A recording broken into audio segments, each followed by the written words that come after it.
جو نماز نہیں پڑھتا تو جہنم میں جائے گا، جہنم میں جا کر سزا بھگت کر بعد میں واپس آ جائے گا، نکل جائے گا۔ ماں باپ کا نافرمان ہے، جہنم میں جائے گا، سزا بھگت کر واپس آ جائے گا، اللہ جنت میں داخل کر دیں گے اس کو اگر مومن ہے۔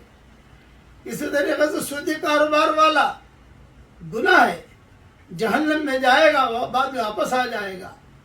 مگر ایک گناہ ایسا ہے جو ہمیشہ ہمیں جہنم میں رہے گا، اور وہ گناہ ہے اللہ کے ساتھ کسی کو پارٹنر کرنا، کہ اللہ نے پیدا کیا ہم کو اور اس کے سامنے ہم سجدہ نہیں کرتے، اللہ نے پیدا کیا ہم کو اور اس کو ہم نہیں مانتے۔